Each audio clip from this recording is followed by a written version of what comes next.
Welcome to In-Game Chat for Saturday, December the 17th, 2022, Season 16, Episode number 43. I'm Scott. I'm RJ.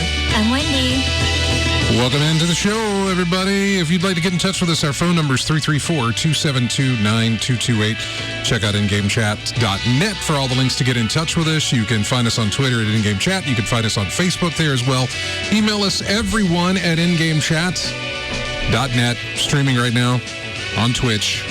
Go to twitch.tv and you can find us. Search In-Game Chat. You'll be able to find us. Go to our website. You'll be able to find us that way if you would like to do that.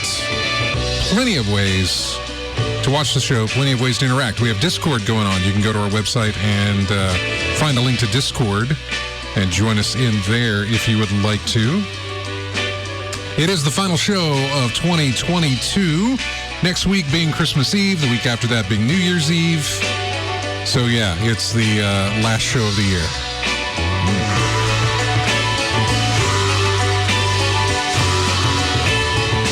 And we're making it festive.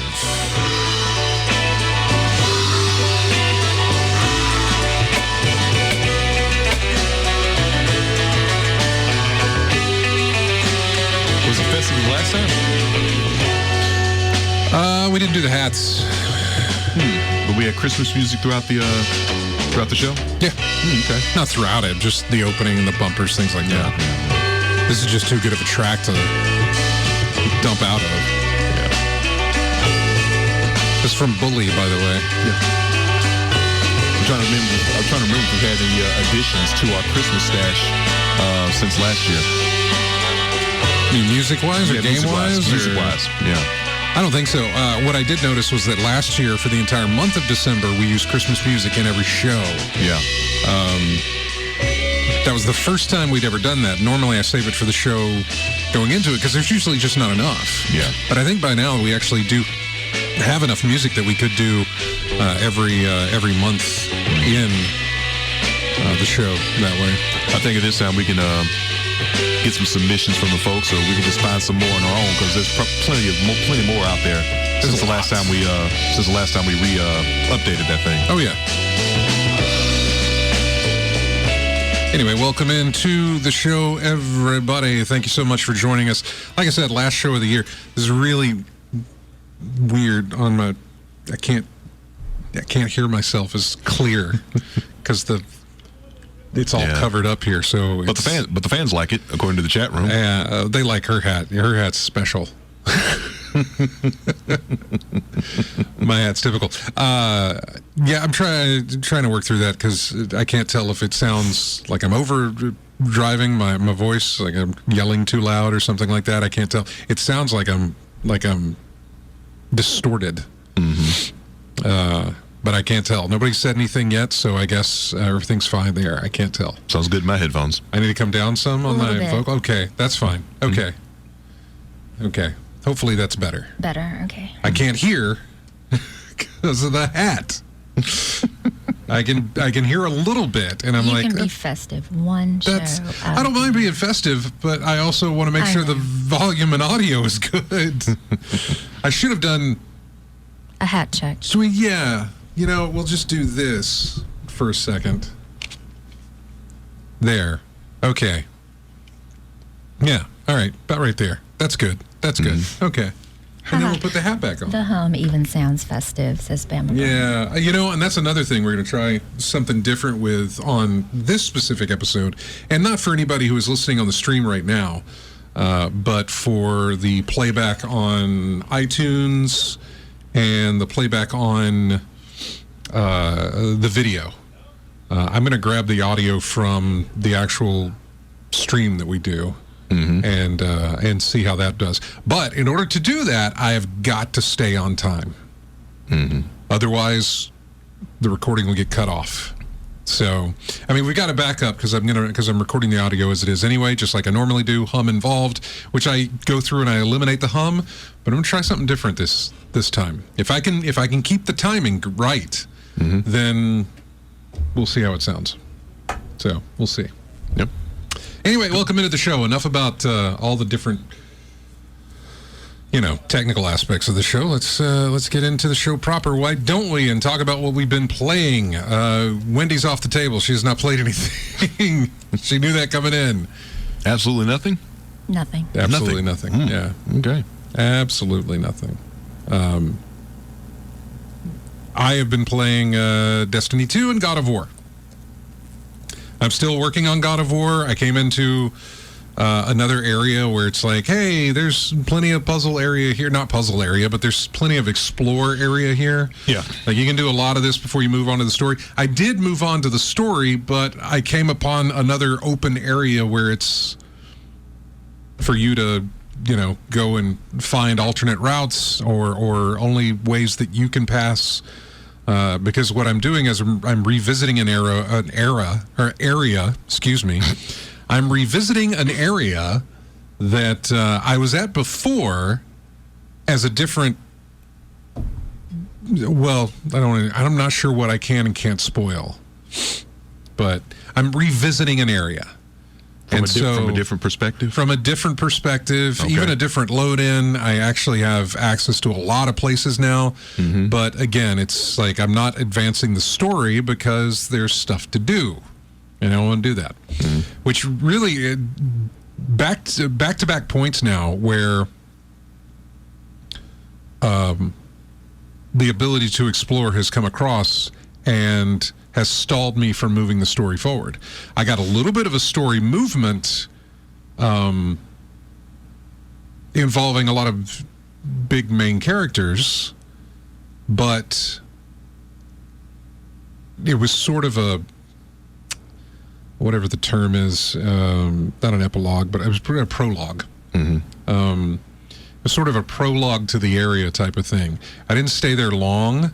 There was still a lot of story there because there were a lot of cutscenes between characters to kind of talk about what's going on. Mm-hmm. But as soon as I got back into the story, it brought me into another area that's like, hey, go and explore if you want to. Yeah. And so that's what I'm doing. Still haven't made it very far, and made it far from the last time we talked about it. Mm-hmm. So, yeah, it's fine. It got a long way to go in the game. I say I do. I don't know how much further I actually do have, but given the way things keep opening up like this, I'm still missing an ability of some sort because there's still some stuff that I can't interact with. Mm-hmm. There's still moments in the game where the supporting characters with me say, we don't have the tools for that right now. We'll have to come back. Mm-hmm. They tell you that. So, yeah, still got a ways to go in doing that. And what else? Other than that, it's been Destiny and still working on my Space Cowboy outfit. I got through some of that today. I had to duck out because it was time for us to go. So I only got through half of that dungeon today. Mm-hmm. I got my helmet, which was the first piece of armor to drop from that. So, yeah, I need to go back and finish that. Finish up what I started this morning. So, currently working on Gambit and getting my Dredgen title to number 7 of the game. Done it 6 times previous, and I'm working on number 7 now. New season, new Dredgen title, and that's for Gambit. So it's a lot of Gambit plan. It's a lot of Gambit plan. So that's what I'm working on. Yeah, that's it for me. Okay. What about you, RJ? Still unlocking planets in Warframe. I've just recently unlocked Saturn, so I've got to go through that area and get all the missions that I can done with that planet. Because in the end, I'm still trying to make my way to Uranus to unlock a story mission that I've been trying to get to for almost 2 months, really. Yeah. So I've got to go through point A and B and C to get to where I want to be. So I've got to go the long way. So I figured I may as well just go through, unlock all the planets right now, and just go through anything I need to do later. I'm getting missions here and there, trying to do, like you're doing in Destiny, just pick up my level by going through the Nightwave missions, like do these dailies and weeklies as much as I can. Mm-hmm. I think the toughest one I've got right now is go through a survival mission and last for 30 minutes. I think the longest I've ever done was maybe 30 minutes without dying, or 30 minutes without dying. Okay. Go through the 30 minutes. Don't evacuate the area until you pass at least 30 minutes in this area. And if anyone familiar with Warframe and the format of it is basically enemies come at you in droves. They're not going to stop for any reason. And you have to have these life support units to keep your life in check. When it runs out, you're going to start rapidly losing health and shields in a matter of seconds. So you've got to keep those things, keep those health units coming. And you get the health units by taking out enemies or going through the life support stations that Lotus, your handler, drops into the area. Can you co-op that? You can co-op that. You can have multiple people playing that. But the thing is, though, usually you just want to stand in one spot, have them come to you. But that's not possible. Yeah. Because at some point, the enemy stop dropping life support units like they used to at the beginning. So you're going to have to move from your area and go to the spot where Lotus drops the life support unit to go refill your health. So I have to go through that for 30 minutes. And as time goes by, I think every 5 minutes, the difficulty of the enemies jump up. So you're going to have to manage your resources well and have the right weapons with the right mods to get through that thing perfectly. So I've been working on that. I've gotten back into Elden Ring. I've been trying to do some little things here and there with my 4th character build, the dexterity build. So I've got to go through the story mission with her. I was going to do some work with some buddies of mine online, but unfortunately had a file issue. Apparently there was something going on that caused 180-day bans on people's accounts. Someone was giving out illegitimate items, and if they were in their inventory, the bot or whatever security measure they have at Bandai Namco would put a 180-day ban on someone's account. For other reasons as well that's going on. But unfortunately, can't nobody get contact with Bandai. Something's going on with that thing that's going on because Buddy tried to get online. He updated some stuff, and he got a ban. And I asked him, did you pick up anything from any other players or whatnot? He didn't do that. I remember months back when the game first came out, he used the exploit of the catacombs after you beat Radon, Star Scourge Radon. There's a catacombs that you could go into that if you just found a safe spot, hid there, the enemies would take each other out, and you would get runes from them beating the blank out of each other, basically, for 8, 9, 10 hours or whatnot, and you can get to ridiculous levels in there. I think last time I checked, he had a rune level of somewhere in the 400s. Now, I've beat the game. I'm on New Game Plus, and I'm at 177. So you can imagine how much units he could put into his stats at level 400 plus, and that was just from one or two days of using that exploit, really. So I'm thinking maybe that has something to do with it. I don't know, because there was an update with the new PvP Coliseum of the Arena section, so that may have been something that may have had something to do with it. We don't know, but until he can get in touch with someone, he's still sitting at a 180-day ban, and apparently he's not the only one after this update. Yeah. So something's going on there. I should have gotten into some more fighting games. I've really been looking at the Capcom Pro Tour. Is going on with Street Fighter 5. Yeah. So I've been thinking about getting back into that and get some more game time in with that before Street Fighter 6 comes out. So that's pretty much all I've been looking into this week. Well, you got till what, June? June, yeah. Got till June before that comes out, June 2nd. Something else comes out in June. AAA title? Yeah, right around E3, and I'm trying to remember what it was.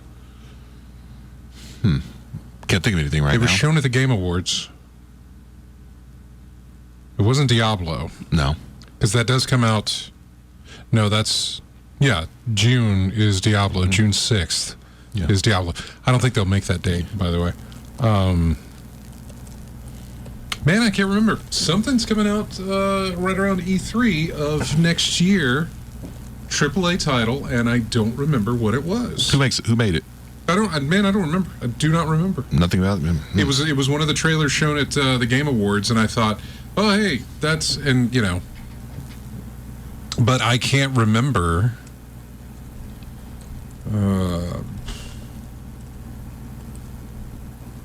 Let's see, all the Game Award announcements. Was it Hellboy? No. Not Street. Hades 2, maybe?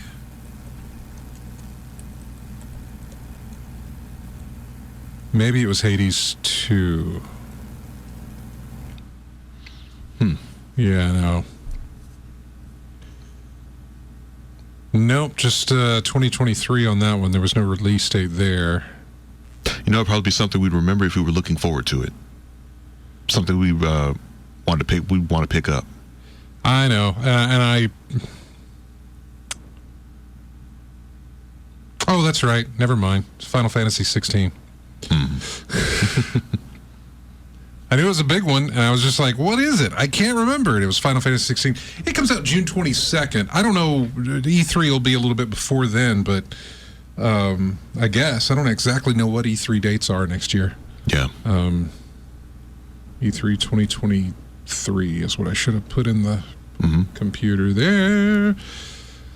June 13th through the 16th. And so then the week following, I guess, would be the release of Final Fantasy 16. So, which they released their Square Enix released their big collector's edition. I don't know, it's like $350-$400 for there. I sent a link over to Chris. I said, "Here you go." And collection of yeah, I think he jumped in and got one. He'll call us, I'm sure, and tell us. But I think he was able to get one. He had to wait in a queue, but I think he got one. I think. Yeah. I don't think that'll be the one that he opens, though. I don't know. Like I said, we'll find out. Yeah, I was going to ask you if you and AC Wraith got a chance to play. I see in the chat room you're saying you didn't. Yeah, I tried to get in touch with him and said the friend request, and I haven't used it before, so I thought, okay, just put the name in there and it'll find it. So I put his name in there, and it was like user doesn't exist. Like, did I spell it wrong? No, got it right. Tried it again, wouldn't work. Then I remember, crossplay. They turned crossplay on, so let me see if if crossplay would let me expand my search area, right? So did it again, same result. Says user doesn't exist. So I'm thinking I must be doing something wrong because I can't get in touch with him or send it out there. So he's got the name in there and he's got it spelled in the chat room properly, and I'm like, can't get it in there. So keep plugging away till we find something out, figure something out. He says to try his Warframe, or he said, "What's your Warframe name?" is what he's asking for in the chat room. So same as my PSN name. So, yeah. So there's no difference there. So I wonder if he has a different Warframe name. Yeah. Anyway, I hope you guys get that cleared up so you can start playing. Yeah. Hope so. I don't. I haven't tried to find anybody on like a different through Destiny anyway, and I know it's different. It's not the same. But I've never tried to find anybody through there. Usually they get added to the clan, and then I see their clan name pop up. Yeah. Or I see them pop up in our clan thing, and I can tell, and it's got a little insignia next to it as to whether they're on Stadia, Steam, PlayStation, Xbox. Well, Stadia won't be around much longer, but yeah, one of those. So. Okay. But yeah, saw some websites I was given. Of course, we got Warframe's main website. From their company, and then I got something called Overframe GG, something along those lines. Yeah, but so it was like a little probably toned down version, but a couple of resources there I found interesting, so I was going to check that out after a little bit. But the game after 10, 11, 12 years in existence, yeah. I mean, just getting back into it, but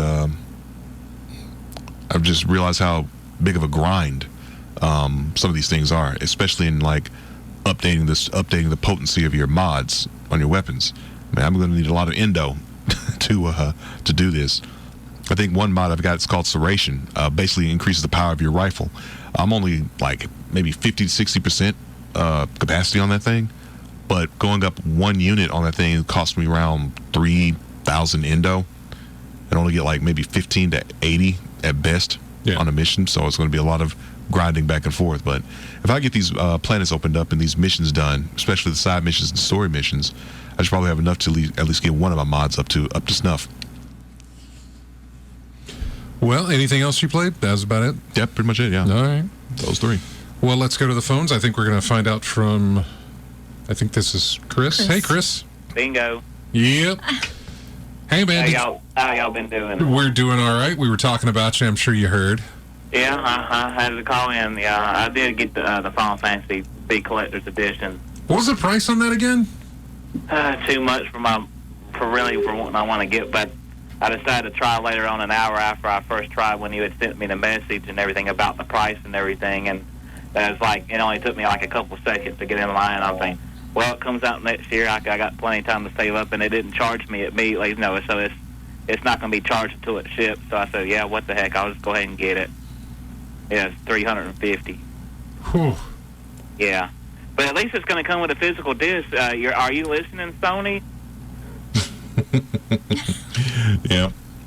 I remember that. I still remember that debacle with yours, with not having a disc, but still paying that much money for all it. Yeah, Sony's releases, they're going that way. They're doing that on all of their collector's edition now. They've done it on the last 2 or 3 that I've seen here lately. what was it? The one we had? We saw it was Call of Duty, the one with the refrigerator, Yeah. but no disc. I mean, I don't even know if the game came with that one. I don't think it did. I don't even think a digital copy of the game came with that I know of. I can't remember, but there's a lot of things that you don't get a copy of the game. You get steel books for them. They will put steel books in the box, but there's no disc inside there. Yeah. Just a code to download the game, I guess. Yeah. So A steel box and a sheet of paper. Yeah. yeah. Just they give you a case for a game. That That's not a game that that's doesn't in it. exist. Like nothing in there. Like they And want to Sony, give if you're you. listening, the collector's edition for Diablo combined, the collector's edition with Diablo just came with the physical content. It didn't even come with the game copy itself. It's just physical media stuff, for fans. And it was only like $100 for it. Yeah. So with it and plus the 60 or 70 with the game separately, it still comes out cheaper than Sony's with no copy of the with a physical disc. Yeah. I mean, heck, if you still want a disc, there's still Limited Run and Nicalis and all those other places that do it now. I mean, I'm actually okay with no physical disc. It doesn't bother me. Even the ones that come with steel books but no actual disc inside of them and stuff. Like, I understand. I get it. I totally do. I'm not. I have done it where I've taken my games, and done trade-in type stuff when I do have my physical copies. But I never look at my digital collection and think, man, I wish I had these on physical discs. Really, hardly ever do I think that. I mean, breaking it down, it's just a personal preference thing. Yeah. I mean, I've been using physical media for a very long time. I mean, digital is like, if push comes to shove and I have no other option but that, then oh well, Yeah. I'll go that route. I don't know. Sometimes I'm okay either way, basically. Yeah. Like Sifu or whatever, SIFU.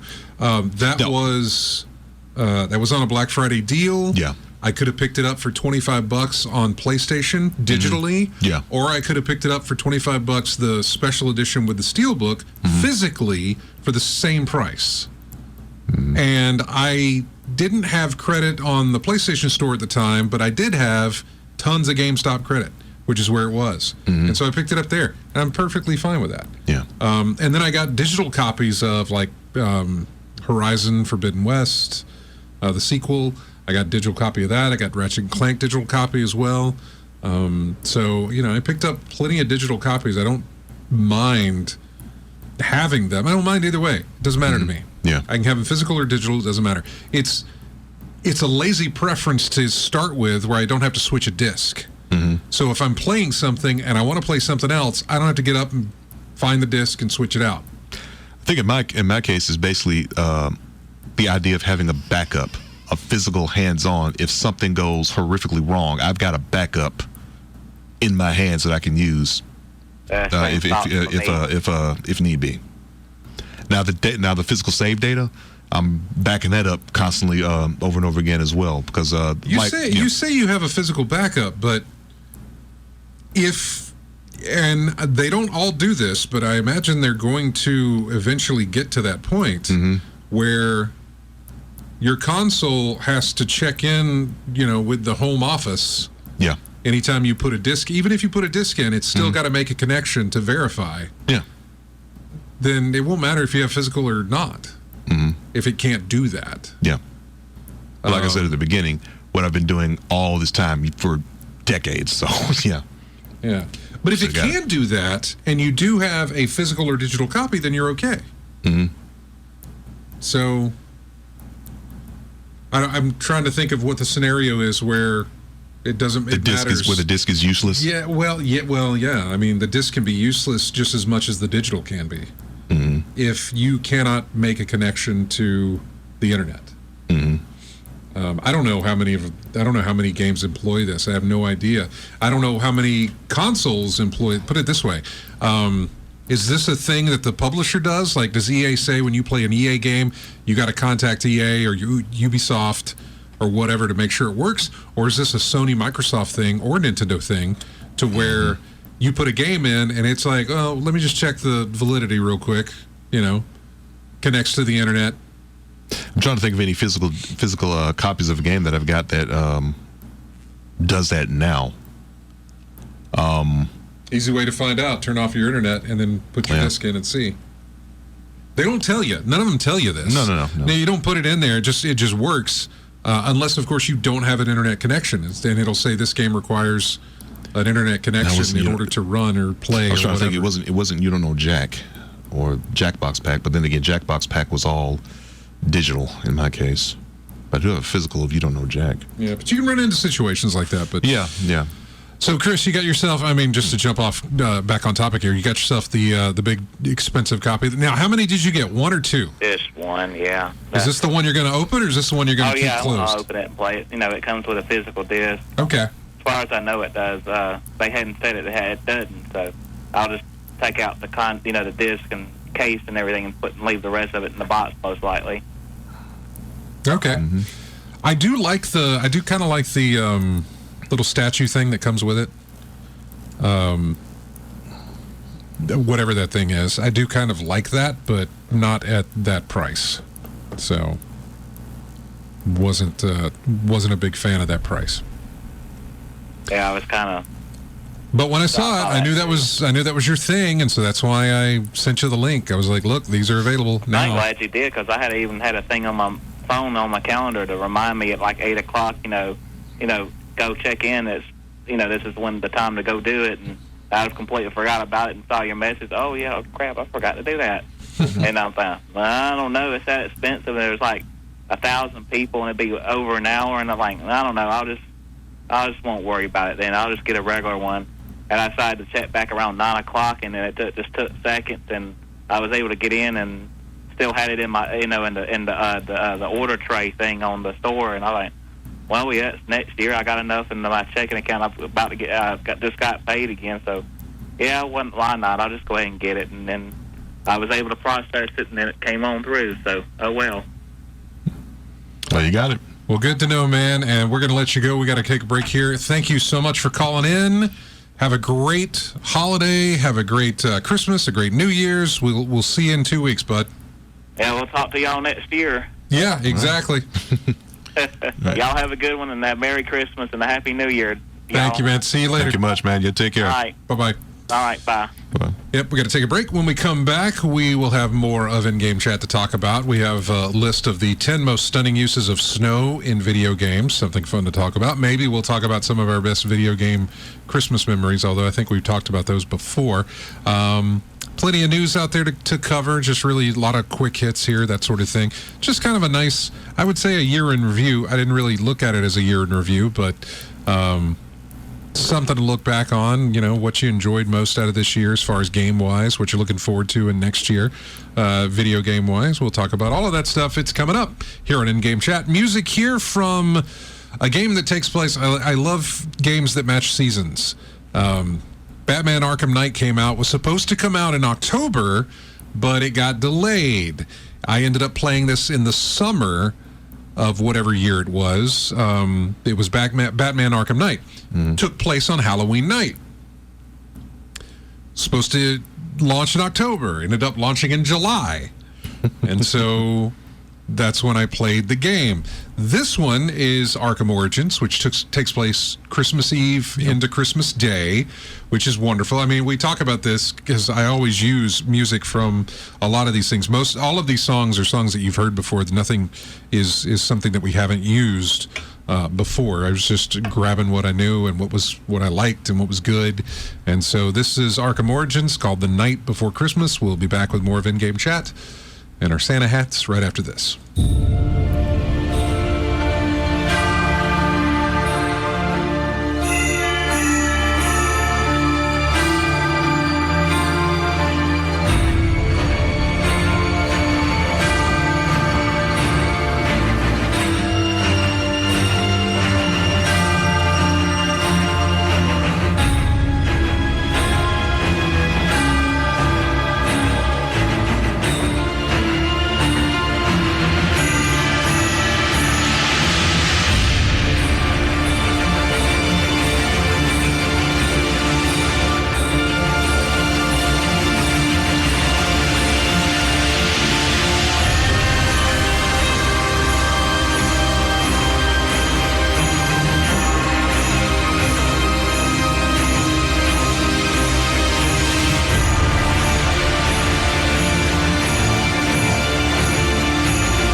And welcome back to In-Game Chat. This is music from Gran Turismo 5. It is called Christmas Tree, which I believe is what they call the starter light.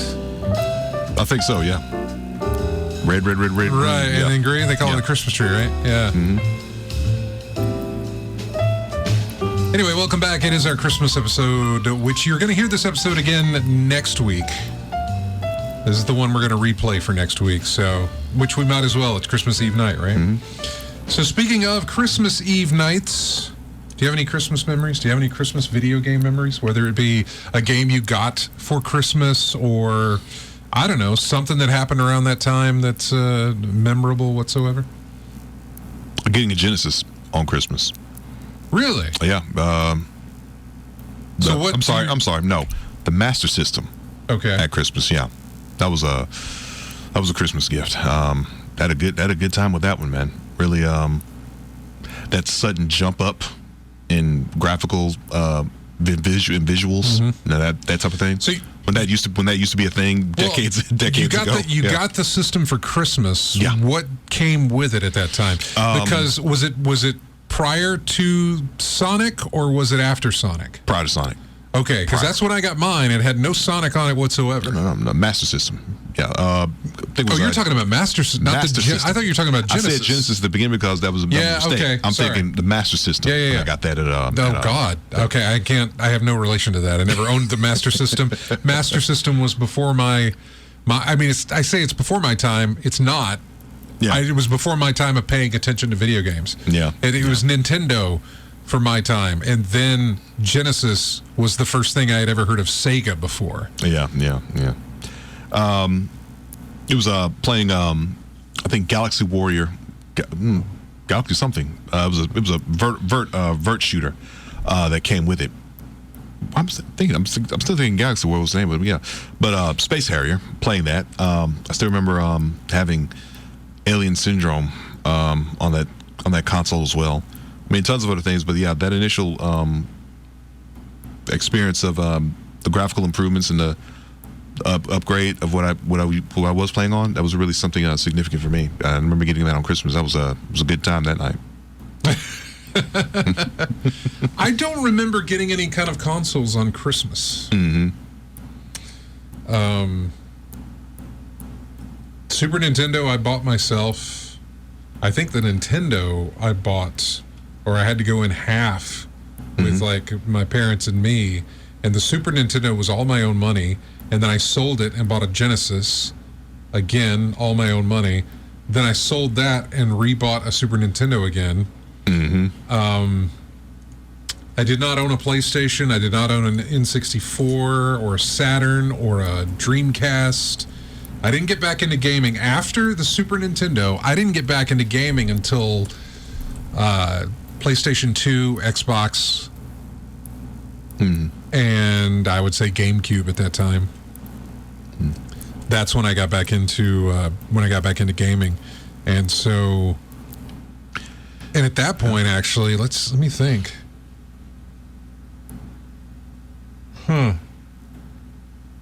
At that point, at that point, both parents had already gone at that point. So I didn't get a lot of. I've told the story of the one of the memorable one about the video game that I got for Christmas because I wasn't expecting to get it. It was Ninja Turtles for Nintendo. The sequel that they made, which was the arcade version of the game, because Konami had already released a Ninja Turtles game on Nintendo, and it was horrible and sucky.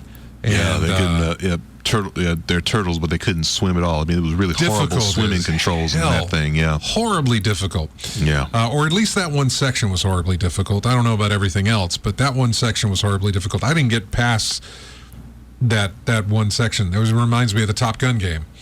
I could never refuel in the air, which was midpoint of Mission 2. Yeah. And landing was a problem in that game, wasn't it? Oh, that was if you could. Yeah. First off, you had to land in Mission 1. Yeah. Like if I could do that, which was still trouble, but if I could do that, it didn't matter because halfway through Mission 2, I was going to die anyway trying to get that thing refueled. Because you had to get certain speed, certain elevation, certain altitude and certain speed going to get it refueled. Yeah, it was I just could never do it. Yeah, it was like it was like an actual simulation. It was like an actual simulator, but with NES graphics and control, which made it impossible. There was nothing beyond Mission 2 in the Top Gun game. Yeah. Just like in the Ninja Turtles game, there was nothing beyond the underwater level where you had to defuse the bombs. Yeah. It was horrible. Couldn't do it. Anyway, they released Ninja Turtles 2, the arcade game, and got that. I wasn't expecting it. We were having tough times. Dad had been laid off, and we knew it was going to be a bleak Christmas, and you're only going to get the one present and that sort of thing, and I got it, and it was great, whatever. I've told that story before. I don't really have a lot of video game, which is why I kind of throw it out there, because I don't have a lot of video game you got a ton of memories, just not around Christmas time. Christmas stuff. Yeah, just not around Christmas time, yeah. Mainly, and I guess the problem with that is that when a game gets released, it's like, hey, I want to play it, I'm going to get it. Yeah. You know? Or it's going to be a while before I wait until Christmas to do it. Now, I could pick up, I'm sure I've got plenty of moments of where I've bought something on the Steam sale during the holidays. Yeah. But again, exclusive holiday sale. Yeah, that's just. But you just bought. Was it bought buy now, play later? Right. Yeah. Like exactly. I don't even know. I could go through my Steam lists because it shows your purchase history. Yeah. And I could go back and I could find during the holidays, like, oh wow, look at all these things I bought. Okay, so I got a lot of stuff for Christmas for video games, but on Steam, I guess. So. Yeah. I don't know. Nothing that I can think of. And if I'm forgetting, you didn't get me anything for Christmas game related, right? How soon we forget. I know. I've already forgotten, and that's horrible. No, I don't think so. Okay, thank you. Don't do that to me. She had you. Because I would feel horrible if she did. Yeah. Like, I got this watch for Christmas from her. That's great. I got the shoes didn't come from Christmas, but you've gotten me shoes for Christmas before, I think. Yeah. The shoes I'm currently wearing didn't. This is a Christmas shirt thing that I got. And you're just now wearing it 3 Christmases later? I found it in the closet. I was like, oh, okay. That was supposed to be a sweater. Yeah, no, it's a T-shirt. I don't actually have any kind of those ugly Christmas sweater type things. I don't have any. They ain't got to be ugly. Well, still, even a Christmas sweater itself, I don't have anything like that. No, okay. It's Alabama. For the most part, this is the reason. Yeah. It's not cold enough for Christmas sweaters. Trying to think.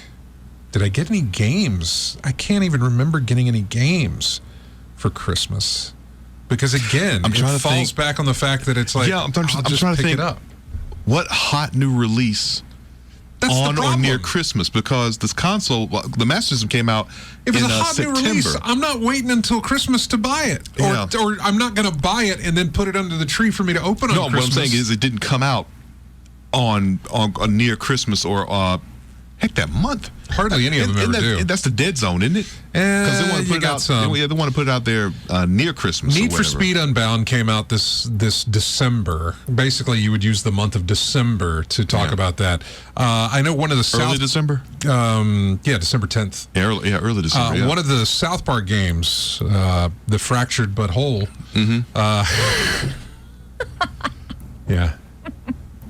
I see what you did there. Oh, it's all them. I heard what you did. It's all them. Yep. It ain't anything here, but that came out that was a December release, I think. We used to talk about this because we'd go through the Black Friday stuff. We'd go through like, oh, here's the big November releases. What's left? And like you'd always have like one or two games that would hit October in December. One or two higher profile titles that would release in December. Another one that just came out was one of the Final Fantasy games, Crisis Core Final Fantasy VII Reunion, I think, which is basically the Vita or the PSP or whatever it was, one of the handheld versions of the title, converted so you could play it on consoles now or PC or whatever. That was I don't necessarily know that that's a high profile AAA title. I'm not a Final Fantasy guy, but it's got Final Fantasy in the name, which seems to tell me that it's probably high profile to somebody. Yeah. Also, because I didn't go through and look at like, hey, what games released so I can grab music from? I don't know what came out recently. I could tell you, video games released this week. Wavetail, Crisis Core. Well, we just said that. High on Life released. That is on Game Pass. It is a shooter. It is the one with the involvement from Justin Roiland. From Rick and Morty, where the guns talk to you, and the knife talks to you, and everything else. All the weapons you use talk to you. Yeah. So I haven't heard great things about it. I've heard kind of mixed. Some people are okay with it. Some people feel like, yeah, it's a shooter, but they kind of made it less boring because you've got a lot of dialogue to listen to, I guess, while you're doing it, or they just put an interesting gimmick into a shooter, but there's nothing too special about it. Some people really enjoy it. Some people can't stand the humor in it, or the fact that it involves Justin at all. That it's just not their cup of tea on that kind of humor. It's fine. What else? I don't see anything else. Of Night in the Woods on PlayStation 5, but that's something that's been out. Neon White on consoles as well. That's something that's also been out for a while. So, what do we see? I'm reading the. I was checking out the chat room. I remember Bama Bryan mentioned the Atari 2600's version of Pac-Man, playing it for hours. I remember that. Pac-Man didn't even turn vertically. He was just horizontal the entire way through. So for Christmas, on Christmas Eve, it's family stuff. When I was a kid and I didn't have control over this, I had to do whatever they're going to do. So Christmas Eve, we would drive an hour and a half up north to Birmingham and visit my mother's sister and my aunt. That they would do Christmas Eve there. Then we would drive back home, only to get up Christmas morning, drive back again into Birmingham, another hour and a half trip to go to my father's side of the family who also lived up there. This was all because of me as an only child and being as spoiled as I was. I'm only saying this now because I can't imagine I would ever do this again. I can totally get into my dad's head of like, man, that boy, God. But we'd have to go back home. Yeah. How in the world is Santa going to find me at this other location? Exactly. You have to go home. I know. So that was the whole thing. But I could totally tell my dad, be like, look, I will tell the man where you're at. Just why do we have to drive all the way back? I totally get that. And I'm so sorry, Dad. Anyway, so a little bit of a Christmas memory there is going over to my cousin's house, and he had an Atari 2600. Mm-hmm. And this is going way back, I think, around the time Nintendo was around, so 80s. Yeah. Basically. And he had an Atari 2600, and we played, oh God, it was a basketball game, but it was one-on-one. That's all the memory you could hold. I know. It was Bird versus somebody, and I can't remember who. It wasn't Magic Johnson. It wasn't Michael Jordan. It was somebody else. It was Dr. J, maybe? Probably. Yeah. But that we played some basketball down in the basement where he had his Atari 2600 hooked up. Old game, but that's all I remember as far as any kind of a video game memory in that regard. I can give you plenty of video game memories on Christmas morning previous, where I would just get up and go play video games on Christmas Day, and just enjoy, having the day off or whatever. So, yeah. I see Bird versus Dr. J, but I keep seeing the Atari 7800. Maybe it wasn't that. Maybe it was whatever was on the 26. Or maybe he had a 78 and I didn't know. Yeah. Yeah. It was Atari. Yeah, but Atari 2600 is just basketball. Well, he must have had the 78 then. Yeah. Which probably makes sense given the time frame that my memory is going to here. Yeah. Is that he wouldn't have been around, he would not have had the 2600, he would have had the 78. Maybe. Don't know. What else? I remember getting the 2600 Pac-Man. Yeah, I marked the original Zelda in either a Sears or JCPenney catalog. My mother ordered it, then it got delayed. I played it a bit and wasn't too convinced of it yet. The shooter elements themselves. Oh, he played Drunk to Dinner. It's Josh is talking about High on Life. Yeah. I'm guessing is what he's talking about. One-on-one, Dr. J versus Larry Bird. That's probably what it was. That is probably exactly what it was. I think that was the only game he had, or at least the only game he had where I could play with him. That might have been it. So, oh goodness, we need to go if I am to keep this show on the road like I was trying to do. We got to take a break. We'll be right back with more of In-Game Chat. This is music from Ragnarok Online. It's called White Christmas. We'll see you in just a few.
As we listen to music from Destiny.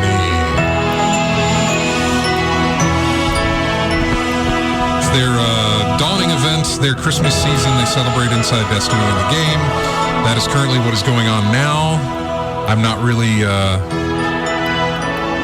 really taking part into it very much. Usually what I find myself doing in these things is by the time I get everything done with these little special events, I realized I didn't need to go as hard as I did because by the end of it, I still have plenty of resources and everything else that I need to use in the game. So I'm just kind of, letting it naturally occur while I do other stuff. Yeah. And then as it winds down, because it's going on for like 3 weeks, so as it winds down, I'll look at it and say, hey, what's left that needs to be taken care of, and see what I need to do there. Yeah. But yeah, and there's a lot of time. Christmas holidays coming up, and the New Year holiday coming up will both be during this whole thing. Yeah. So tons of time to take care of anything I need to take care of. In my experience with Destiny, the events that they give out, I mean, I just look at what's the best I can hope for item wise, and I look if it's worth going through the effort for, and I'm like, nope. Yeah, don't need to worry about it. Just go do other stuff. It's not the items in it; it is the, it's the. You're in it for the triumphs, basically, right? Yeah. It's the Skinner box, I guess is what that is. It's the whatever they've injected into my brain. It's my lizard brain telling me that I need that thing to turn gold. I need it to stop being white and half full. Yeah. I need it to be completed and off my plate and get it done. Yeah. Lizard brain says, do that. If you don't, yeah, bad things, man. Bad things. Not like I said. I don't get to that point unless it's a trophy thing. Yeah. Like for instance, Elden Ring right now, I'm one trophy away from platinum. Yeah. So I'm like, Lizard brain's like, hey, go for it. Hey, you this. I need to take care of that. You're this close, may as well go for it. And all I got to do is beat the game and get the Frenzied Flame ending. That's all I got to do. But this might take a minute. It'll take a minute, but I'll get there eventually. And then with my luck, some DLC or something will come out and have more trophies that you have to go hunt for, and I won't be platinum anymore.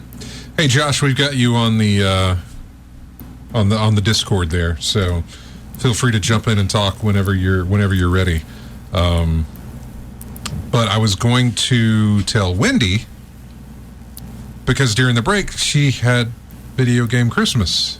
I did, yeah. I did not know this. What was? Do you remember how old?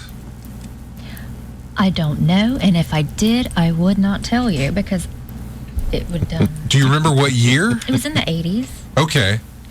It was in the 80s, and I got an Atari, and I played Pac-Man, and yeah. So was that something you asked for Christmas, or what? I mean, yes, of course. Okay, I didn't know. Yep. That's the first time learning about this, everybody. So you got an Atari with Pac-Man, one of the worst-looking Pac-Man games you've ever seen on an Atari. Yeah, it was amazing to me at the time. I know. That's no, I remember it. Yeah. We firmly remember what it looks like. We remember the sounds it made. We remember. I was telling off the break. Pac-Man didn't even turn vertically. He just kept. He was horizontal the entire time. Like Pac-Man was already a very pixelated game. Yeah. But it became like de-evolved going to the Atari. Yeah, I mean, mean, less than that. Yeah, it was like the best they could do with the memory they had. I mean, yeah. The dots weren't dots; they were lines. Lines. It was rectangles everywhere. Right. Yeah. That's what it was. And some of them he bit into, and like half the thing was gone. You have to finish the other half to get the full point value. Let's see, the ghosts turned invisible sometimes when you got the power pellet. Like the blue matched the background screen. That's so right. Like, in order for them flickered out of existence, because it was trying to flicker or whatever. Yeah, and it couldn't do that because. Are you sure he's scared blue, or is he just glitching? Did he switch back to normal? Oh, dead Pac-Man. Yep. Now I know. All right, so you got an Atari 2600 with Pac-Man. Did you ever get any more games for that system? I mean, I did, but I really couldn't tell you. Do you know if the system is still around, or did you get rid of it, or did my dad? He got rid of it. My dad struck. My dad. He's like, he got rid of everything. Oh, okay. Yeah. Mm-hmm. Is he the one that got it for you for Christmas though? Okay. And then later on, it's like, well, she's not playing that anymore. I'm throwing it away. Yeah. Or I'm selling pretty it. Much. One or the other. I mean, it stayed around for a few years. Mm-hmm. Okay. Christmas. And then it disappeared. Christmas memory I didn't know about you. Look at that. Trying to remember all this thing that I had on a 2600. Remember, I never Pac-Man, had one. Of course, Pac-Man, of course. Yar's Revenge. Which had a blast playing that one. Huh. Can't think of any others other than that. Yeah. But I've had more, but what stands out to me is Pac-Man and Yar's Revenge. Yeah.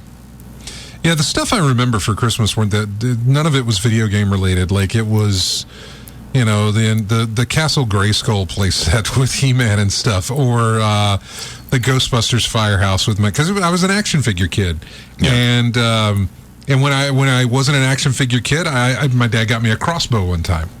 Mm-hmm. Still have. He got me a blowgun, the little thing that blows darts Yeah. and stuff. Got Yep. one of those. I got my first BB gun for Christmas, of course. I mean, you have to, Red Ryder and all that. Which is not what it was, but I got that. Those are things I remember. And of course, the last thing I ever got for Christmas from my family type of thing was my drum set, and that was it. Rarely was it ever video game related. I wasn't playing video games for the most part while they were around. Yeah. And maybe that has maybe they have something to do with it. Maybe, after they died, I had more time to myself, so I was playing video games where I could, occupy my time that way. I don't know. Yeah. I don't know where it came from, but at some point after they were gone and I was on my own is when the whole gaming thing really hit me. I can't remember what started it. Mm-hmm. I wanted a PlayStation 2 because what game was on there? I don't remember. I don't remember what I wanted a PlayStation 2 for. Mm-hmm. Metal Gear 2? No, I wasn't a Metal Gear guy. This is Josh, everybody. I wasn't a Metal Gear guy, so I don't know really why. I cannot remember. I remember at some point. Was it a puzzle game? Were you into the genre back then? I'm trying to think. I built my PC to play Max Payne. Okay. Then I bought an Xbox because Max Payne was going to be on there. And also Halo, I think. Mm-hmm. Then a PlayStation 2.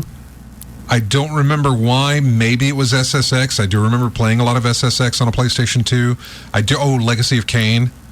Mm-hmm. Soul Reaver. Soul Reaver, yeah. Soul Reaver on PlayStation 2 was something early on that was something else that I really wanted to play.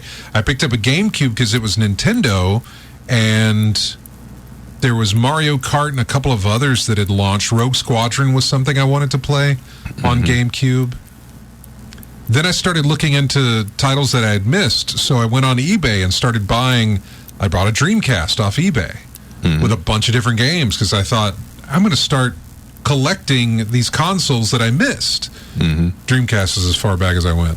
Yeah. I never went for a Saturn. I never picked up an N64. I never picked up an original PlayStation. But I did grab a Dreamcast. I wanted a Dreamcast for Sonic Adventure, for Power Stone, and I want to say there was a Crazy Taxi. Yep, Crazy Taxi, yeah. Yeah, that's why I wanted a Dreamcast, and so that's why I picked those up. But I don't. That's all it was. It had nothing to do with Christmas. Yeah. No Choo Choo Rocket? Nope. Okay. Don't even remember what that was at all. We got people on the phone here, and we got Josh on the Discord, which we're going to get to. Let me take the phone calls here. Hi, you're on In-Game Chat. Chris? Chris? Yeah, y'all were talking about Christmas memories on the other side. I just share mine as well. Go ahead. Yeah, what I remember the most, what I miss the most is the family gatherings with the whole family and all at the house. That's what I miss the most. Well, you would play games together, or just the... Well, we did that. I mean, just mainly just the gathering of family, because, the times as the years went on, the things changed, and, Oh, yeah. It's not like as good as it used to be, when you were a kid, when the whole family got together and all. And I do remember getting games for Christmas and, a couple every year or something, but what I got, I don't remember. But, the thing I miss the most is the gathering of the whole family and my grandparents. And my mom's side of the family was huge. She had 3 brothers, so it was a full household around Thanksgiving and Christmas time. Yeah, With yeah, both sides of the family. That's what it was on my father's side, because he had a sister who had 2 other children, and so it was, and then there was extended family as well. It was kind of a big get-together and gathering sort of thing. But I just went downstairs and played Atari 2600 one-on-one, Dr. J versus Larry Bird, now that I'm remembering it. But just the family part of things is what you miss. Well, I remember playing some of the games with some of the family. Some of the other family, my uncles and all would play with me some. But that's good. Yeah. But it's mainly just me, and then my friends would come to over after Christmas. When they were still around. Like of course, your old buddy Mason used to come over all the time and play together, and my cousin and I would play on some of the old ones like Atari and the Nintendo years ago. But of course, many years ago, my grandparents held the family together, and and then after they passed away, it's just not the same as you would probably guess. Nobody's got together like they used to, and we used to get together on one of my uncle's house many years ago, and that's kind of stopped now. And now it's mainly we'll just all gather and go eat out at Cracker Barrel and something like that, and then or go over to my uncle's house for Christmas, and we're not exchanging gifts, and it's just not the same as when you remember it as it was when you were a kid. Yeah, It always changes. Well, thanks for calling back, Chris, and giving us that one. We're going to let you go and to take this other call here, but thank you so much for calling back, and again, have a great Christmas, man. Good one again as well. Thank you. Bye. See ya. Take care now. Hi, who's... I don't remember. It's Biloxi Gambler. Okay. Hey, man. You there? Hey, am I on? You're on. You're good to go. Oh, okay. Good. Well, thank you very much. Yeah.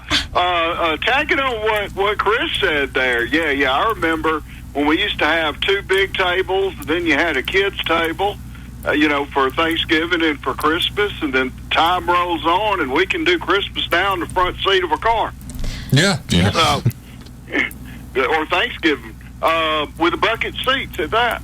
But look, my Christmas memory as far as gaming goes, I got a console, and it was called Pong. Oh, you picked up a Pong? Oh, wow, okay. I still have it, and because I never threw anything away. But no, it's a Pong, and so I'm OG. I'm original gangster or original gamer. Y'all talk about all this newfangled stuff, these Genesis and all. I didn't have any of that. But Wendy, by the way, since she's there today, Jay, you need to think about getting her some gigs, doing some voiceovers for commercials. Yeah, I know.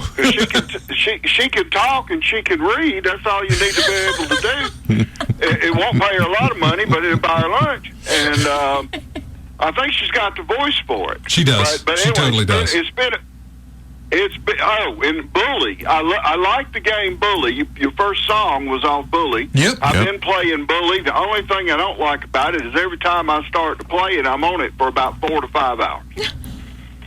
So I can't get rid of that. Not a problem with that at all.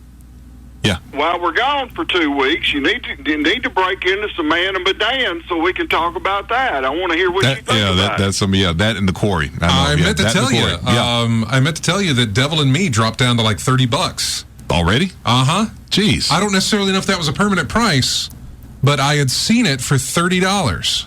That's a quick drop. I want it. I missed the Quarry when it was at 20, and then they bumped it up to like 40 something. And I said, well, it'll come back down again. So I didn't go Quarry, but I'm looking at the Devil in Me would be good. Hey guys, we had a great year. I enjoyed it the whole year. I'll hear you next year. I hope everybody has wonderful holidays. You too, man. Thank you so much. Have a great one. All right.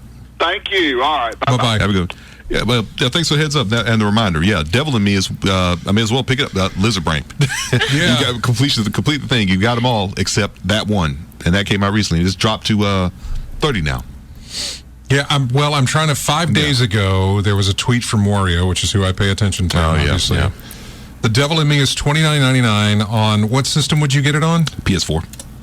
Oh, this is PS5. It's an Amazon link, though. It's still $30. Let me see if PlayStation 4 does that.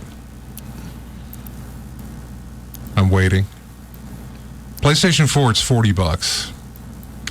PlayStation 5, it is $30. Go figure. Xbox Series X, it is $30. But on the last gen system, it's $40. Yeah. Again, go figure. Yep. Oh, well. Oh, very devious. Yeah, I know. Kind of like the thing we were talking about with Horizon Forbidden West. The DLC. The DLC part, yeah. Is only available on PlayStation 5. Yeah, no. That's a little bit of a... That's a low blow on Sony's part with that regard.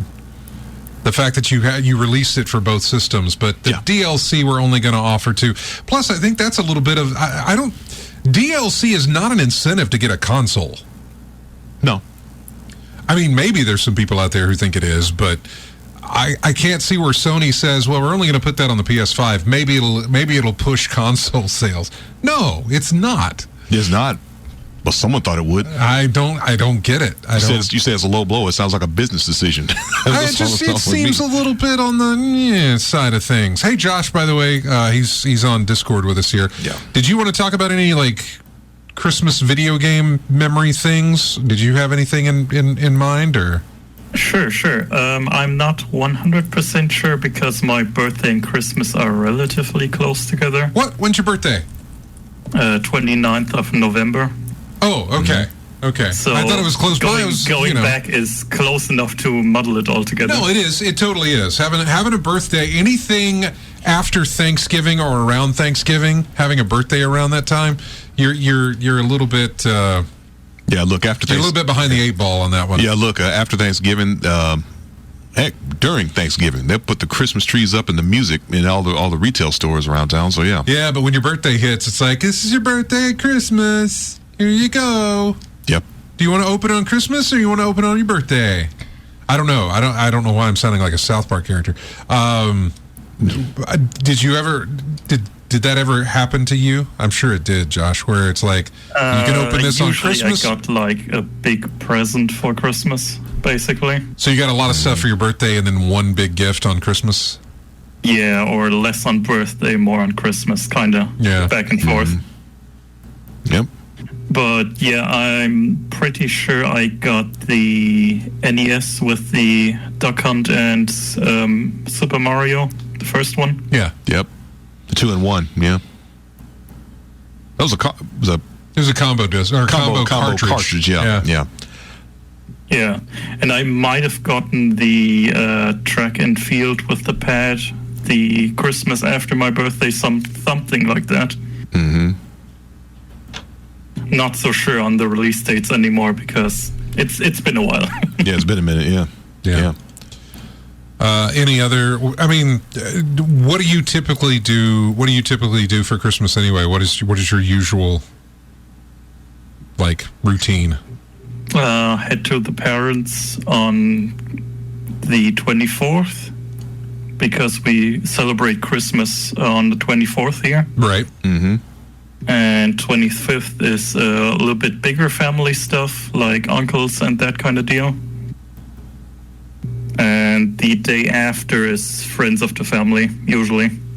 Yep. Okay. That's a lot on your plate. Yep. Yeah. Us, it's like family on Christmas Eve. Then it's Rich Thomas Christmas Day.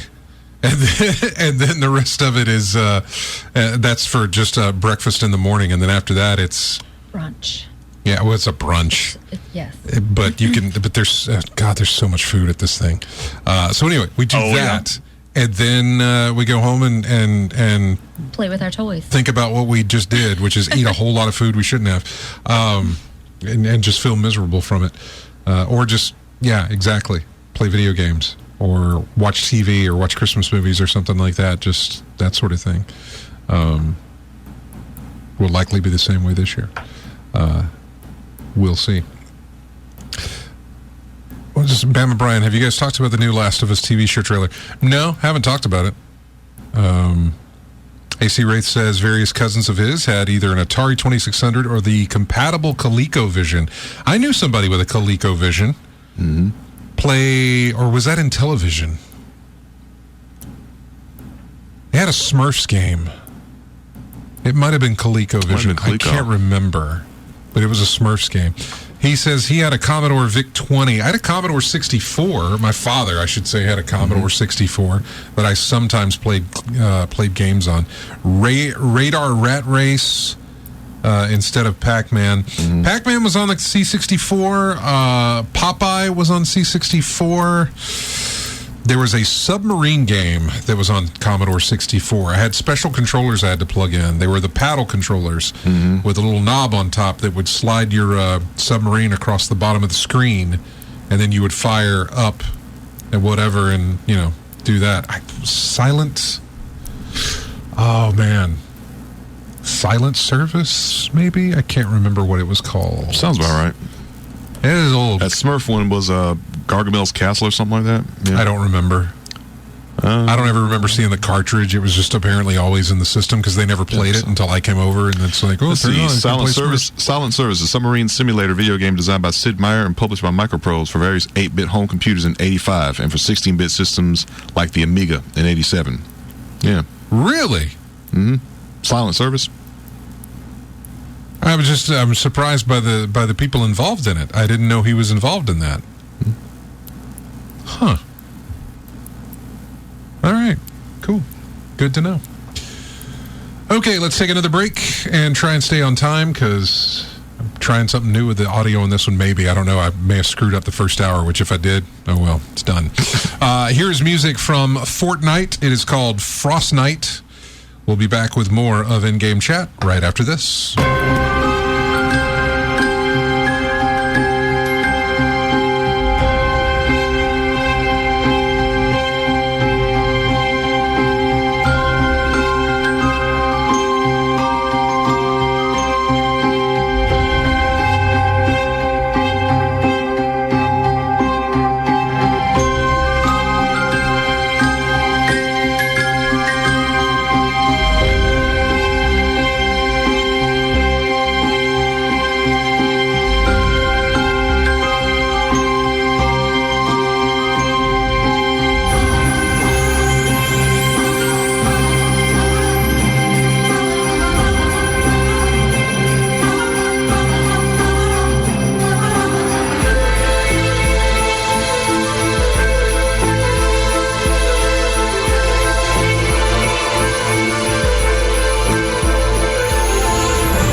To In-Game Chat music here from Yoshi's Woolly World.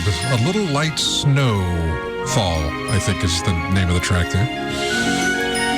Anyway, welcome back to the show. Speaking of snow, we had a list of the 10 most stunning uses of snow in video games.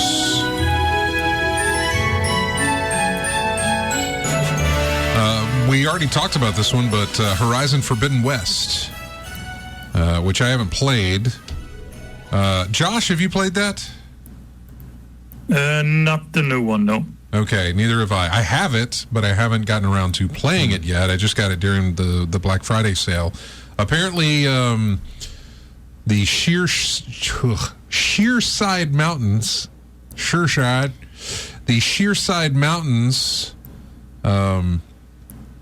has a lot of snow.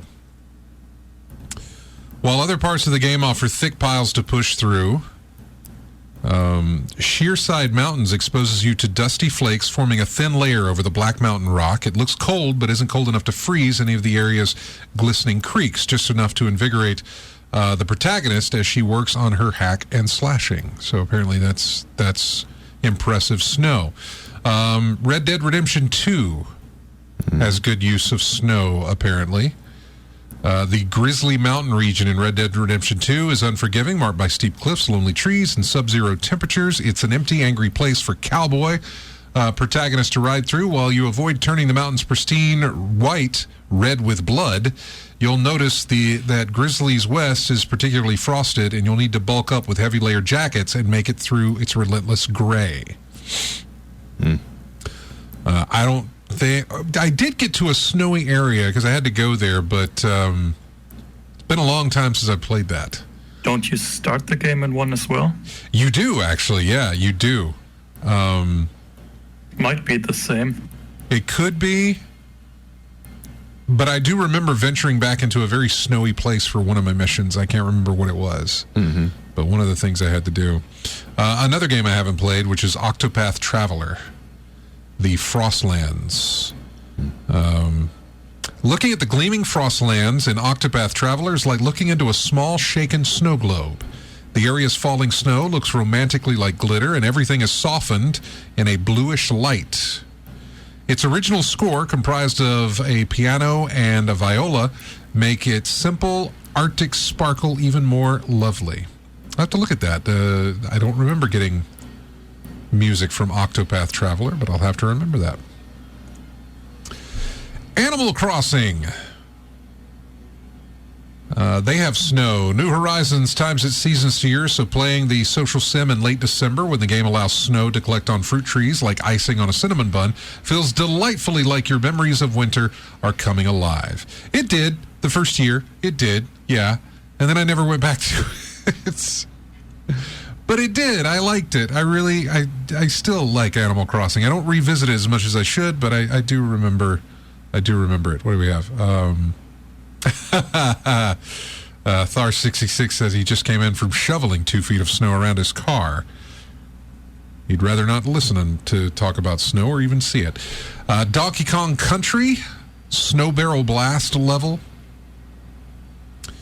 Has, let's see, the 1994 platformer's Snow Barrel Blast level reminds me of a crisp Hudson River school painting with tall evergreens and purple mountains ultimately obscured by an incoming blizzard. The music can be surprisingly foreboding for a game where you throw a gorilla through the air to catch floating bananas, but the absurdity is made both sharper and more serious by its unsmiling environment. I remember that area. I don't remember it being anything out of the ordinary, though. Okay, another game that I've played but haven't gotten to the snow part, Witcher 3. The Skellige Isles, like Shearside, have fine mountain snow, also found sometimes invading patches of the archipelago's green forest. But in the game's bright mornings, and with its bittersweet orchestral score, the touch of snow is less an unwelcome guest and more a break in texture, a suggestion that things can be different. Another game I have not played, Frostpunk. Josh, have you played Frostpunk? I actually have played Frostpunk. The city and snow-soaked strategy game Frostpunk is surrounded by winter the way a hamper is covered in wrinkled fresh laundry. The game's air always looks heavy, frosty, and rooftops are caked in bulk snow, but you can never enjoy it. It menaces you. If you perform poorly, the inhospitable cold will kill the last city on Earth. That game is so depressing. I've not played it. I want to say that I own it, but I have not played it. So, here's another game that I have, but I have not, or if I've played this area, I don't remember it. Metroid Prime. The Phendrana Drifts area in Metroid Prime makes me feel like I'm seeing the world from the perspective of an ice cube. It shades everything in a dull refrigerator blue. Its snow is uncomplicated, round white dots that seem to suspend rather than fall down.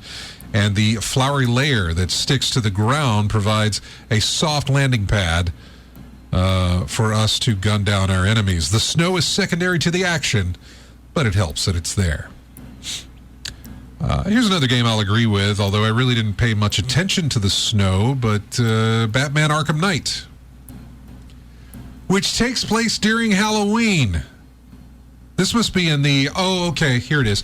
It starts snowing forever once you complete Batman Arkham Knight and activate the Nightfall Protocol. A quirk some players are conflicted about that I personally love.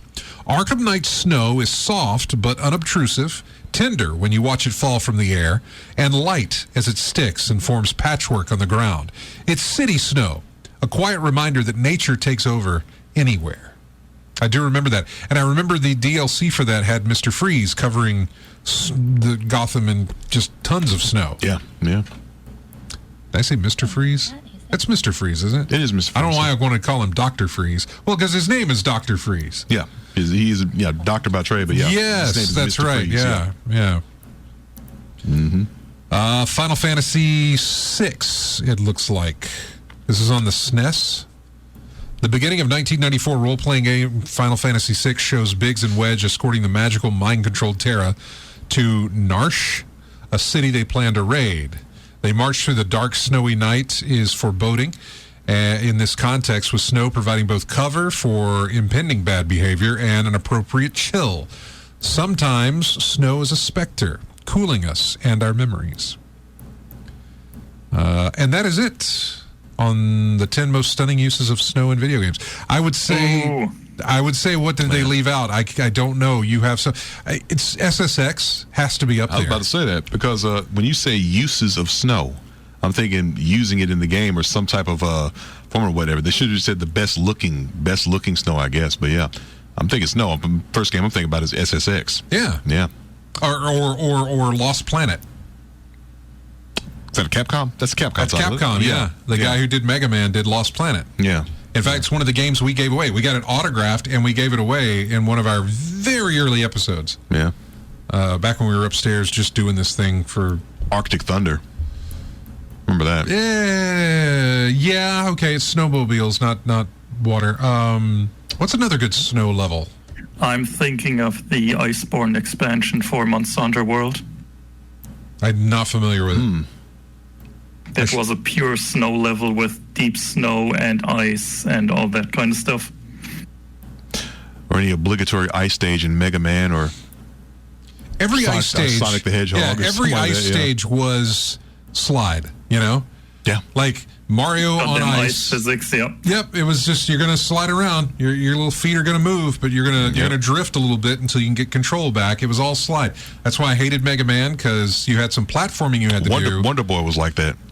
Wonder Boy was like walking on the ground, you're fine, but when you hit that ice, you're gonna have to account for the slide that you have to take. You have to like hit the turbo button to stop. Well, sort of stop, or basically just slow down enough so that you wouldn't fall over the edge. I want to say just like that though. I want to say Snow in Last of Us was pretty amazing to see, but I can't remember. Maybe Last of Us Part 2 had some good snow effects. I don't remember that either. But the start of the game was snowy. The second one. You're right. It was. The start of the second was snowy. Where the bunny got shot. Oh, that was in the first one. That was in the first one because there was a big transition there because Joel had just fallen and got a... Joel was injured and then... yep, exactly. The lights went out for him and so it was... This was Ellie. The point in the game where you took over, you first played as Ellie instead of Joel anymore, and you were out there hunting food and you were in the snow. I remember that. And the snow seemed pretty impressive for the time. For a PlayStation 3 title. Yeah. This whole article should be called the best looking snow, not uses of snow. Yeah, Moltile says there was a cool snowy part in Dark Souls. Unless I missed it from this list. Wolves howling from the thick snow fog. What is DC3? What am I missing on DC3? Unless that is the name of the game, because there is a flight simulator, DC3. There was also a wintry, snowy DLC for the third Dark Souls game. He just said that. I meant Dark Souls 3 with the wolves.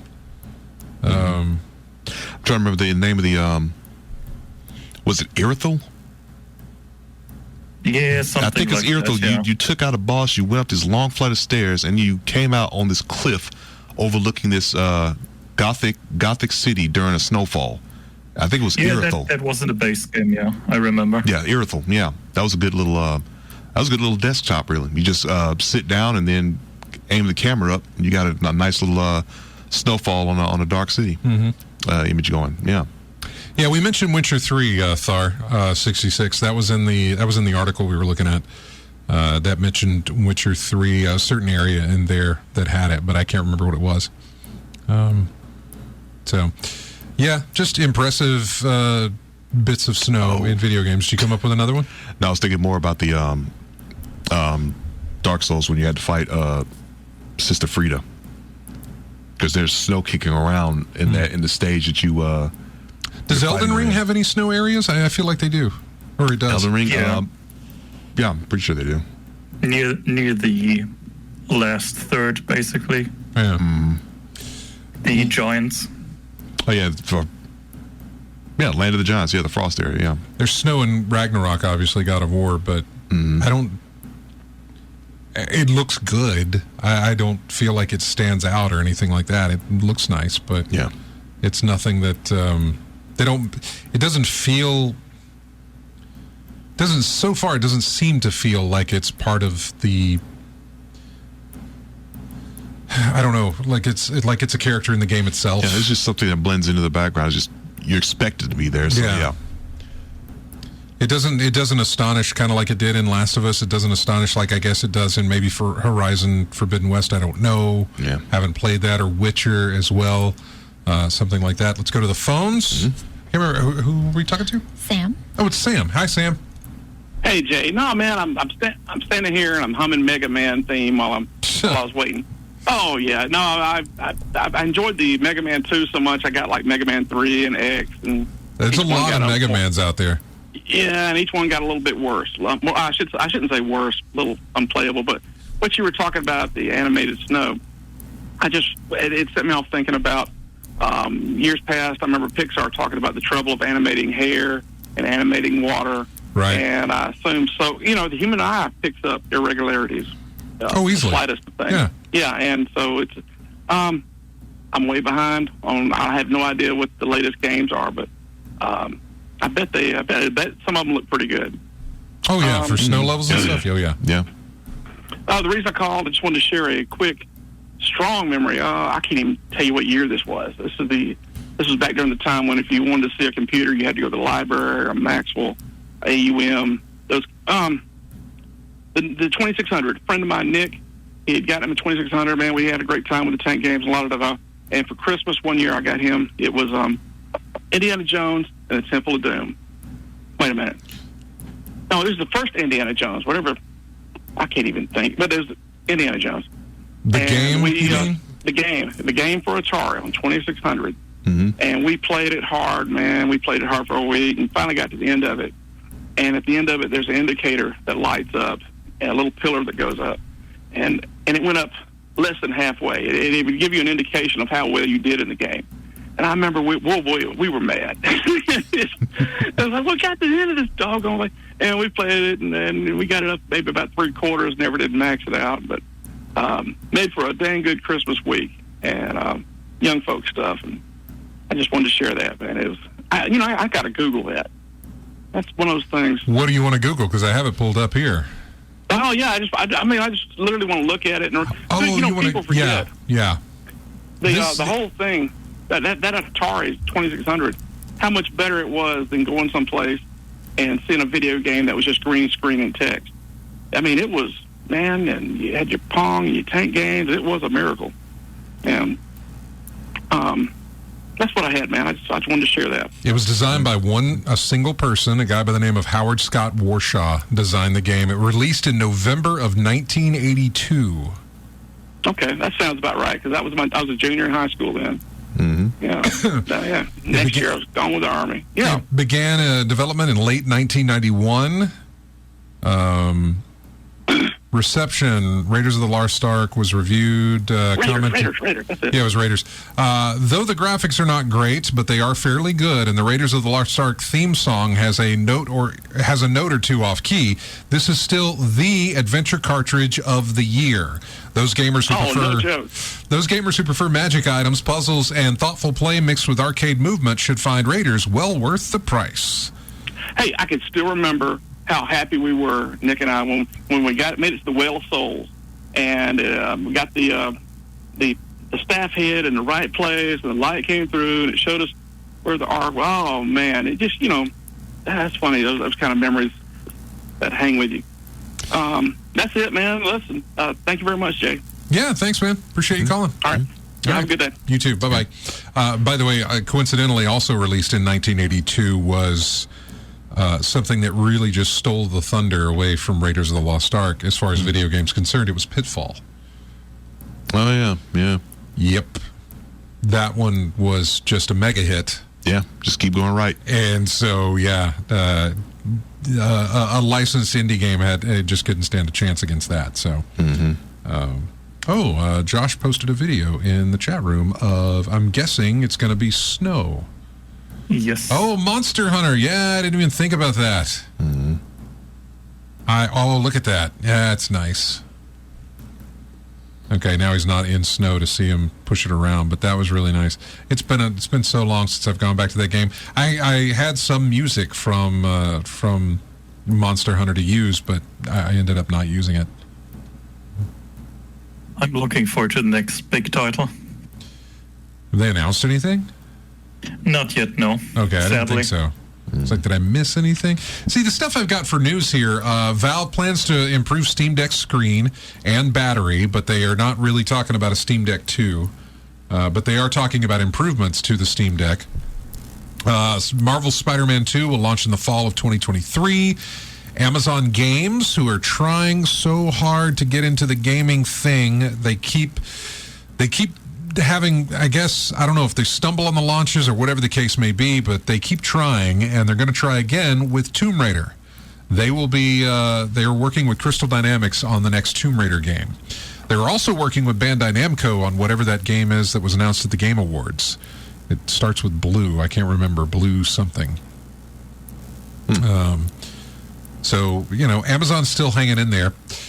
There was a Death Stranding movie announced with Kojima producing. There was a live-action God of War announced for Amazon. That's actually going to happen. We got, live-action? I don't know if it's live-action, but we got a lot of Warhammer 40K stuff announced. Also with Amazon involved on that And one. Henry Cavill. Yeah, well, that makes, out of everything else, out of Witcher, Superman, and everything else, the dude is a Warhammer guy. Like, has Absolutely. been long before then. Miniatures and everything else. He's a Warhammer dude. So this is perfectly fit for him. I mean, it's in good hands. There's also a little Easter egg about him in Warhammer Total War 2. Yep. Guys living the dream. What else do we have? Let's see. Epic is pulling online services for 20-plus titles, including the Unreal Tournament series.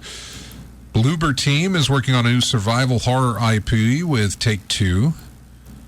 PlayStation Plus Extra and Premium lineup for December. Super Nintendo World finally comes to the United States in February of next year. I guess that's when they're going to open Super Nintendo World at the Universal or whatever it is, wherever it's located. I don't know if it's in Florida or if it's out in California. I think it's the Florida one. But I don't know. I can't remember. What else did we have? Interesting about Hogwarts Legacy. It's getting released on current gen next year. Let's see. PlayStation 5, Xbox Series X, and PC will get it February 10th. PlayStation 4 and Xbox One will get it April 4th. Nintendo Switch will get it July 25th. It is a very staggered release on Hogwarts Legacy. Wow. Oh, there's one. I hate to hold this. Oh, goodness, we have got to go. It is, it's that time. We've got to run. Josh, I know it's late, but we're going to be playing this music here that I always play in full. But Josh, thank you so much for joining us. And take care. Thank Have a you great as Christmas, well dude. for I'll talk having to me. you online. I will talk to you online, and we will talk to you, everybody online. Thank you again, everyone, for joining us. Have a fantastic Christmas. Have a fantastic New Year as well. We're going to do the same, and we appreciate it. Thank you all for joining us. Have a great week. We'll see you in 2 weeks. We're leaving here with Mario Sleigh Ride from the, what is it? Who are they again? The One-Ups. The One-Ups. Yeah. Yes. So we'll see you. Merry Christmas, everyone. Yeah, we'll see you next year. Bye.